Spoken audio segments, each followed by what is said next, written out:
अस्सलाम वालेकुम भाई। अभी दिल्ली बॉर्डर जो है ना, चीन का और पाकिस्तान का बॉर्डर बन गया है। पता है ऐसा क्यों है? पहले सरकार ने अपने गुंडे को भेजा खाली करवाने के लिए, नहीं खाली करवा पाई, षड्यंत्र रचा। हर तरीके से जब नाकामयाब हो गई है तो अब उसने बॉर्डर घेर दिया है, यानी किसान को एक दायरे के अंदर में बंद कर दिया गया है। और इसका बहुत बड़ा फ़ायदा होगा सरकार को। जब धरना खाली करवाना होगा तो उसमें 10-20 को भेज देगा, उसका बाद मार दंगा करवा देगा। मार दंगा करवाने के बाद गोली चलाने में आसान होगी सरकार को, एक भी बच के ना जा पाए, इस तरीके का इंतज़ाम कर रही है। तो ये बहुत दुर्भाग्यपूर्ण है कि इस तरीके का इंतज़ाम सरकार की तरफ से किया जा रहा है, घोर निंदनीय है। और हर आदमी को इसके खिलाफ आवाज़ उठानी चाहिए। ऐसा नहीं होना चाहिए। इसी देश के नागरिक को चार दीवारी के अंदर, मतलब रोड को जेल में तब्दील कर दिया जा रहा है। एक तरीके की जेल ही है। कांटेदार तार लगा दिया, 5 फीट 6 फीट ऊंचा दीवार कर दिया, उसके ऊपर तार घेर दिया, यानी कि कुछ हो जाए तो आदमी बाहर ना निकल पाए और पुलिस को आसानी से गोली मारने के लिए आसान होगी। तो ये सरकार की बहुत बड़ी साजिश है। और मैं अनुरोध करता हूँ कि किसान जो है वो शांति बनाए रखे, किसी भी तरीके से कोई हादसा ना हो, क्योंकि सरकार का प्लान यही है कि किसी भी तरीके से घेर करके इसी के अंदर मार दिया जाए सबको। वो कहावत में हम लोग सुनते थे कि जालियांवाला बाग है, वो जालियांवाला बाग बना दिया है घेर करके।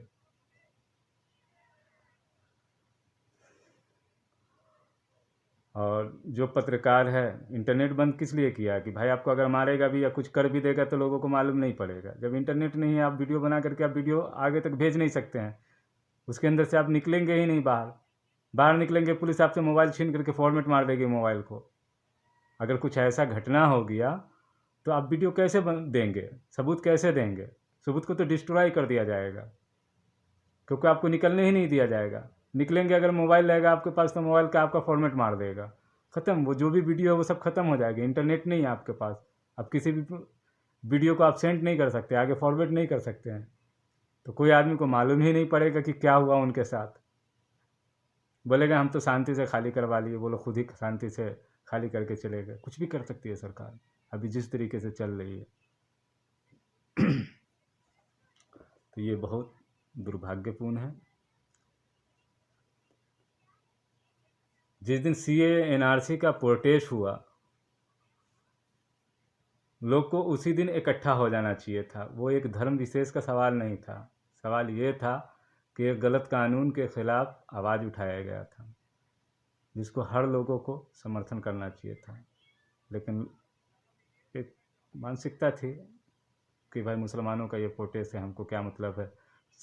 सरकार तो कह रही है कि जो लोग बाहर से आए हुए हैं या कोई भी मुस्लिम के अलावा अलग कोई भी कास्ट है तो उसको हम नागरिकता दे देंगे, उसको डरने और चिंता करने की कोई ज़रूरत नहीं, क्योंकि हमने CA ला दिया है। तो इसलिए लोग शांति बैठ गए कि भाई हमको क्या करना है, मुसलमान का मुसलमान जाने। खैर उसमें सभी जाति के लोग थे, लेकिन खुल के नहीं हुई बात इस तरीके से। तो अभी किसान आंदोलन में भी उसी तरीके से खाली कराने का, उसी तरीके से प्रोपेगेंडा चलाया गया कि खालिस्तानी है, आतंकवादी है। अब वो गाज़ियाबाद का MLA है जो कहता है कि भाई सब आतंकवादी है, जूते मार करके सबको हम निकाल देंगे यहाँ से। तो इन लोगों के खिलाफ थोड़ी नहीं कोई FIR होगी, और जांच कौन कमेटी करेगी? सरकार के खिलाफ कोई जांच होती है? पॉसिबल नहीं है। तो किसान को चाहिए कि वो अपना किसी भी तरीके से आत्मसंयम बनाए रखे और ऐसा कोई मौका ना दे कि जिससे क्या कहते हैं कि उनके लिए मुसीबत हो। क्योंकि सरकार मौका तलाश रही है, पूरे बॉर्डर को घेरने का मकसद ही यही है। भले लोगों को समझ में ना आ रहा, मीडिया को ना समझ में आ रहा हो, लेकिन सच्चाई यही है कि वो घेर के मारने की तैयारी कर रही है। इंटरनेट बंद करने का साफ सीधी बात होती है कि इंटरनेट बंद हो जाएगी, आप कोई भी मैसेज वहाँ से आप भेज नहीं सकते हैं। क्या हुआ आपके साथ, नहीं हुआ, मीडिया को नहीं जाने देगा तो नहीं जाएगा, कैसे पहुँचेगा वहाँ तक? 5 फीट 6 फीट ऊंचा दीवार कर दिया, वो कैसे कूदेगा? कोई भी नहीं भाग सकता है। और सरकार कानून वापस करने के लिए तैयार नहीं है। हर हाल में ये असल में है क्या कि इतने पैसे दे दिए हैं उद्योगपति ने इनको, सरकार को, और सरकार को कोई ये इलेक्शन फंड के लिए नहीं दिया है, सबको पर्सनल दे दिया है। इन लोगों के स्विस बैंक में सबके पैसे जमा हो चुके हैं। और जो पैसा कैश में किसी को मिलता है तो वो पैसा वापस करना इतना आसान नहीं होता है। मुफ्त का पैसा मिल रहा है, भैया कानून बना दो, आपको इतना पैसा दे दिए हैं हम और दे देंगे, इसको लागू करवा दिया और दे देंगे, तो कानून क्यों वापस लेगी सरकार? यहाँ तो पैसे का सवाल है। कानून वापस हुआ तो उसको सारे पैसे वापस करने पड़ेंगे सारी कंपनी को। जो बड़े उद्योगपति ने कागज के पैसा लगाया है जिसके लिए यह कानून आई है। कोई मजबूरी नहीं सरकार की। लोग कहते हैं कि क्या मजबूरी है सरकार की, हम सरकार को झुकने नहीं देंगे, जैसे राकेश टिकैत ने कहा। ठीक है, कोई मजबूरी नहीं सरकार की, बस मजबूरी पैसा है। जितना उन्होंने पैसा लिया है हम नहीं दे सकते हैं, वो इकट्ठा मोटी रकम दिया है, इसीलिए वो टिकी हुई भी है। देखो सरकार अगर ख़त्म भी हो जाती उसकी तो उसको कोई फ़र्क नहीं पड़ता है। लोगों की ये सोच है कि बीजेपी की सरकार गिर जाएगी तो ये हो जाएगी वो हो जाएगी। गिर भी जाएगी तो क्या फ़र्क पड़ता है? कानून उसने बना दिया, कानून वापस नहीं लेगा, ख़त्म बात।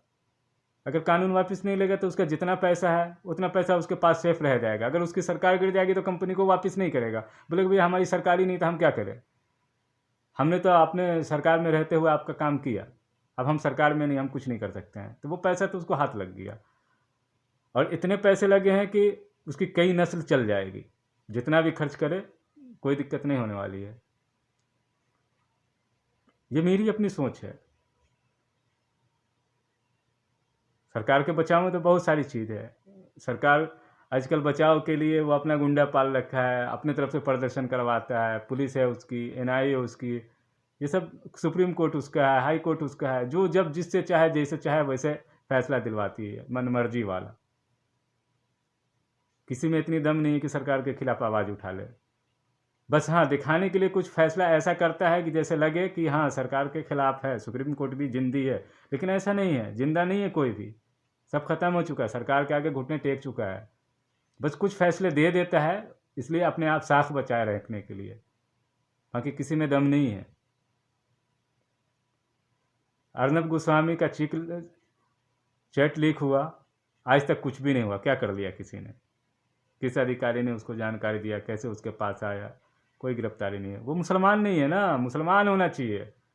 देश के अंदर दो चीज़ होना चाहिए, अगर आप कोई गुनाह करते हैं तो आप एक मुसलमान हैं, दूसरा बीजेपी से आप शामिल नहीं हैं तो आपके खिलाफ कार्रवाई होगी। दूसरा, अगर आप मुसलमान भी हैं लेकिन बीजेपी से आपका लिंक है, आपने बड़े से बड़ा गुनाह कर दिया तो भी कुछ नहीं होगा आपके लिए, बीजेपी खड़ी है आपके लिए। लेकिन बीजेपी के जो समर्थन में है, चाहे वो देशद्रोह का काम कर ले, जो भी कर ले, कुछ नहीं होने वाला है, क्योंकि सरकार उसके फेवर में। सरकार ही नहीं चाहती है कि उसके लिए कुछ हो, क्योंकि उसको अगर कुछ करेगा, वो उगलेगा, कुछ बोलेगा तो फिर उसमें सरकार फंसेगी, तो वो केस ही नहीं दर्ज करवाएगा, कुछ होगा ही नहीं, तो फिर आगे क्या बढ़ेगी मामला। तो ये सब हालात हैं अभी के, जो अच्छा हालात नहीं है, अच्छा साबित नहीं होगा। ये हमारे देश के लिए अच्छा बिल्कुल साबित नहीं होगा, बहुत ख़राब साबित होगा। और जिस तरीके से अभी कंपनी बेची जा रही है, सारी की सारी कंपनी को अभी सरकार ने आज कह दिया कि हम खुलेआम तरीके से कि हम सबको प्राइवेट कर देंगे। ठीक है, एक चीज़ हम जानना चाह रहे हैं कि अगर मेरे फादर ने कोई भी प्रॉपर्टी खरीदी है, उसको हम अगर बेच दिए तो एक बार बेच देंगे तो उसका फ़ायदा हमको मिलेगा, दूसरी बार हम क्या बेचेंगे? 2021 के बजट के लिए इन्होंने बेच दिया, 2022 के बजट में क्या बेचेंगे जब इनके पास कुछ बचेगा ही नहीं? तो हर आदमी को खुद मेहनत करनी पड़ती है। हम मेहनत करेंगे तो हमारा घर चलेगा, हम मेहनत नहीं करेंगे और सोचेंगे कि नहीं जो हमारे बाप दादा ने जो कमाया है वही पैसे को, वही को हम बेच करके कैश कर लें, तो कितना दिन चलेगा? कुछ दिन चलेगा। तो उसी तरीके से है, दूसरी सरकार ने जो सारी चीज़ें बनाया, एयरपोर्ट बनाया, रेलवे बनाया, हवाई जहाज़ बनाया, जो भी चीज़ें हैं, पेट्रोलियम में जो भी चीज़ें हैं, सबको बनाया, उसने बेचा नहीं। अगर वो शुरू से ही बेचता तो इनके पास बचता क्या बेचने के लिए? अब ये सारी चीज़ों को बेच रहे हैं। अभी 80% 70% तक का सुन रहे हैं कि ये बेच देंगे हिस्सेदारी, तो अगले साल के लिए कितना परसेंट बचेगा? 20%। तो फिर इनके पास पैसा कहाँ से आएगा? देश चलाने के लिए बेचना ज़रूरी नहीं है। जो चीज़ अगर लड़खड़ा रही है जिसमें है, उसमें उद्योग बढ़ाने की ज़रूरत है कि उसको हम कैसे आगे बढ़ाएं, आधुनिक बनाएं, ताकि इसमें काम ज़्यादा से ज़्यादा हो और पैसे ज़्यादा से ज़्यादा आए। सरकारी कंपनी अगर अपने कमाएगी तो उसका पूरा 100% फ़ायदा बेनिफिट सरकार को होगी। लेकिन अगर कोई प्राइवेट कंपनी अगर खरीदेगी या प्राइवेट कंपनी अगर कोई फ़ायदा कमाएगी तो उसमें सिर्फ टैक्स का पैसा सरकार को मिलेगी, सिर्फ टैक्स मिलेगी, ना कि पूरी प्रॉफिट मिलेगी। हम भी काम करते हैं, क्यों काम करना चाहते हैं कि अपना काम करेंगे तो जो फ़ायदा होगा वो मेरा पूरा 100% होगा। लेकिन अगर किसी के यहाँ हम नौकरी करेंगे तो हमको जो 20,000 मिलेगा या 15,000 मिलेगा उसी में मेरा घर चलेगा। कल होकर के वो नौकरी में से हटा देगा, हमारा इनकम बंद, हम भुखमरी के कगार पे आ जाएंगे। सेम अभी इंडिया ऐसी चल रही है, इंडियन गवर्नमेंट सेम तरीका चल रही है। आज उसके पास चीज़ें हैं बेच देगा, कल वो चीज़ें ख़त्म हो जाएगी, फिर कुछ बेचने के लिए नहीं बचेगा तो क्या बोलेगा, सारे का सारा भीख मांगेगा का कटोरा लेकर के। साथ में वो तो खुद मांगेगा, साथ में सारी जनता को 130 करोड़ लोगों को भी भीख मंगवाएगा क्या। गवर्नमेंट को खुद बनाना चाहिए, कोई भी चीज़ बेचना नहीं चाहिए। शर्म आनी चाहिए गवर्नमेंट को। जो चीज़ बनी हुई है, जो पूंजी है गवर्नमेंट के, उसको बेचते जा रहे हैं। कल क्या बचेगी बेचने के लिए। कल क्या जितना बैंक में लोगों ने पैसा रखा उसको बेच देंगे क्या। किस चीज़ को बेचेंगे, लोगों की ज़मीन को बेच देंगे क्या।